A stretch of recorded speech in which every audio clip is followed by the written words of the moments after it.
కథలు మనం వాస్తవంలో బతకాలి కదా. మనం ఓడిపోయాం. 151లో మధ్యలో జనం 5 కొట్టేస్తే 11 మిగిలినాయి. సో మిగిలిన తర్వాత మిగిలాయన్న స్పృహతోటి మనం మాట్లాడుకోవాలి. అట్లీస్ట్ మాట్లాడినట్టు కనపడాలి, నటించాలి. ఏమీ లేవు. పూర్తి పారదర్శకత, విశ్వసనీయత, విలువలు అంటూ రొడ్డకొట్టు పదాలతోటి మాట్లాడితే జవసత్వాలు ఉడిగిపోతాయి వచ్చిన వాళ్ళకు కూడా.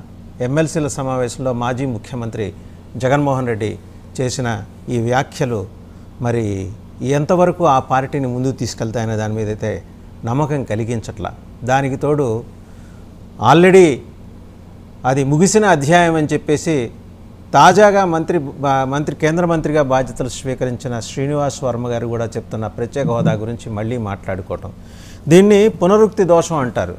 పదే పదే అక్కర్లేని విషయం గురించి మాట్లాడుకోవటం, జనం మర్చిపోయిన విషయం గురించి మాట్లాడుకోవటం, కేంద్ర ప్రభుత్వం వద్దనుకుంటున్న విషయం గురించి మాట్లాడుకోవటం, ఈ రెండింటిని చేయటం ద్వారా మరి వైసీపీ అగ్రనేత నిన్న ఏం మెసేజ్ పంపించాలనుకున్నారో కొండ మీదున్న కనకదుర్గమ్మకే తెలియాలి.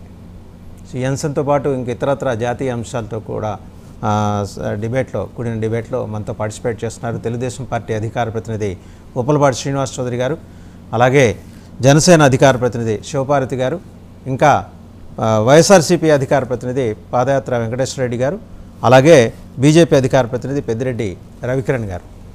నమస్తే అండి అందరికీ. టు స్టార్ట్ విత్ రవికిరణ్ గారు, కరెక్టే అనుకుంటా నేను చెప్పిన కొన్ని ఎగ్జాంపుల్స్, ఏమంటారు మీరు? అవునండి వాసుదేవన్ గారు, ముందుగా మీకు తోటి ప్యానలిస్టులకి 990 వీక్షకులందరికీ శుభోదయం అండి. నిన్న జగన్మోహన్ రెడ్డి గారు మాటలు చూస్తుంటే అసలు వైసీపీ నాయకులకే బిత్తర పోయినట్టున్నారు. నేను అధికారంలోకి వచ్చాక 5 ఏళ్ళు నిద్రపోయి పరిపాలన చేశాను మొట్టమొదటిసారిగా ఆన్ కెమెరా ఆయన ఒప్పుకున్నారు. అధికారం 151 సీట్లు రాష్ట్ర ప్రజలు ఇస్తే నిద్రపోటానికి అధికారం ఇచ్చారండి. 5 ఏళ్ళు పడుకున్నావు, కళ్ళు మూసుకున్నావు అంటే కళ్ళు మూసుకొని పరిపాలన చేశారన్నమాట. మీరంతా కళ్ళు మూసుకుపోయి పరిపాలన చేశారు కాబట్టే ప్రజలు మీకు మాడు పగిలే విధంగా సమాధానం చెప్పారు. పోనీ ఇప్పుడన్నా నేర్చుకుందాం అనుకుంటే ఇప్పుడు కూడా కాదట, వచ్చే 5 ఏళ్ళు కూడా కళ్ళు మూసుకుంటారట. ఇప్పుడు మీకు 2019 151 సీట్లు ఇస్తే ఆ పంచభూతాలను ఇబ్బంది పెట్టారు, కళ్ళు మూసుకొని పరిపాలన చేశారు, ప్రజలు 5 పీకేశారు. వచ్చే 5 ఏళ్ళు కూడా మీరు కళ్ళు మూసుకుంటే ఆ 11లో 1 పీకేస్తారో, ఆ 2 1 పీకేస్తారో మరి జగన్మోహన్ రెడ్డి గారికి ఆ సోయ ఉన్నట్టు కనపట్టలేదు. సో ఆయన మాట్లాడే విధానం చాలా విడ్డూరంగా ఉంది.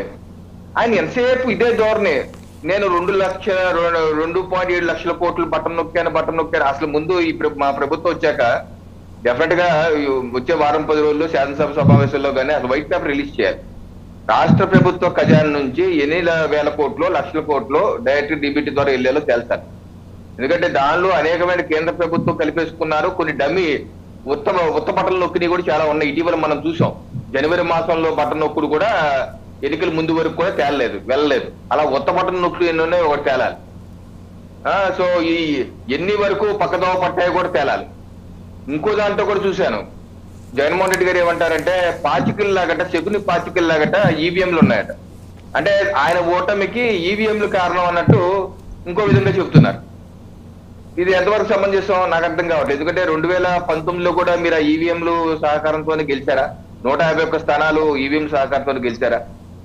ఈరోజు 2019లో మీకు వచ్చిన ఓట్ షేరు 49.864 మీ ప్రతిపక్ష పార్టీ టీడీపీకి వచ్చింది 40%. 10% వేరియేషన్ ఉంది. 10% వేరియేషన్ లో టీడీపీకి వచ్చింది కేవలం 23 సీట్లు మాత్రమే.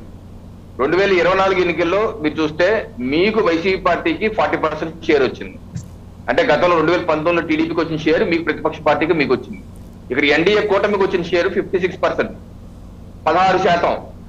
10% తేడాకి 23 సీట్లు వచ్చినప్పుడు 16% తేడాకి 11 సీట్లు రావడంలో విచిత్రంగా ఉందండి జగన్మోహన్ రెడ్డి గారు. ఆ సింపుల్ లెక్క చాలు కదా.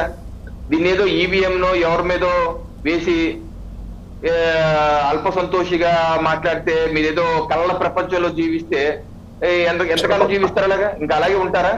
మీకేమో రియాలిటీ రావాలంటే పాదయాత్ర వెంకటేశ్వర రెడ్డి గారిని అడగండి, పిలవండి ఒకసారి. ఆయన కూర్చోబెట్టి ఒక 10 నిమిషాలు అయితే ఆయన చెప్తారు ఆవేదన. గత డిబేట్ లో కూడా ఆయన ఆవేదన చెప్పారు. పుట్టి సత్యనారాయణ గారిని అడగండి, కేతిరెడ్డి వెంకటరామరెడ్డి గారిని అడగండి, లేదా జగ్గంపూడి రాజా గారిని అడగండి, సామాన్య కార్యకర్తలను అడగండి మీరేం తప్పులు చేశారని. ఈరోజు ఇంకో నాలుగో విషయం ఆయన ఏమంటారంటే శాసన మండలి ద్వారా చట్టాలను అడ్డుకునే ప్రయత్నం చేస్తారంటూ వాళ్ళు చెప్తున్నారు పరోక్షంగా. ఇది ఎంతవరకు సమంజసం? ఇప్పుడు మీరు అధికారంలో ఉన్నప్పుడు శాసన మండలిలో ఆ రోజు విమర్శలు చేశారు, కానీ అడ్డుకుంది ఒకే ఒకటి ప్యానెల్ కు పంపించింది అమరావతి 3 రాజధానుల చట్టం మాత్రమే. దాన్నే రివ్యూ ప్యానెల్ కు దీనికి పంపించింది శాసన మండలి. ఆ రోజు మీరు అగ్గి మీద గుగ్గిలం అయిపోయి శాసన మండలి ఎందుకు, అసలు మేధావుల సభ పెద్దల సభ మనకు ఎందుకు, మనకే శాసనసభలో చాలా మంది మేధావులు ఉన్నారు, కొడాలి నాని గారి నుంచి నాని గారి నుంచి రకరకాల వ్యక్తులు ఉన్నారు, వాళ్ళందరూ ఉన్నప్పుడు శాసన మండలి మాకెందుకు రద్దు చేస్తా అని చెప్పేసి తీర్మానం చేశారు అసెంబ్లీలో. ఏమైంది? ఇప్పుడు మీరు ఒక నిర్మాణాత్మకమైన ప్రతిపక్షంగా పనిచేయండి, అంతేగాని ప్రభుత్వం చేసుకున్న ప్రతి దాన్ని నేను అడ్డుకుంటాను అది చేస్తానంటే ప్రజలు క్షమించరు, ప్రజలు ఊరుకునే ప్రసక్తి లేదు, మీకు ఆ 11 కూడా మిగలవు.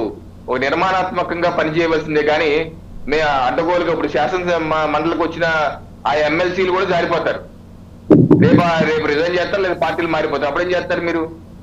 సో మీరు ఒక నిర్మాణాత్మకంగా ఉన్న సమస్యల్ని మీరు రివ్యూ చేసుకుని ఎంతవరకు సహాయతంగా ఉంది, ఎంత సహకరించే విధంగా నిర్మాణాత్మక ప్రతిపక్షంగా పనిచేస్తే ప్రజలు వింటారు. కానీ మీరేదో కళ్ళ ప్రపంచంలో జీవిస్తూ ఈ 5 ఏళ్ళు కూడా మీరు కళ్ళు మూసుకుంటాను మీరు కూడా మూసుకోండి ఈ రకమైనటువంటి వాదన, లేకపోతే ఆ డబ్బులు తీసుకున్న ఓటు ప్రజలు దూషిస్తున్నారు, ఈవీఎంలు దూషిస్తున్నారు, ఇది ఎక్కడ ప్రజాస్వామ్యం నాకు అర్థం కావట్లేదు.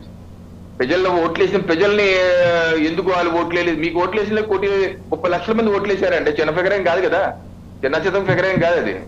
సో మీ లోపాలు తెలుసుకోవాలి. ప్రజలు డబ్బులు వేసింది అడుగు చెప్తున్నా, లాగేసుకుంది ఆయన తెలియట్లేదు, ఆయన ఎవరు చెప్పలేకపోతున్నారు పాపం.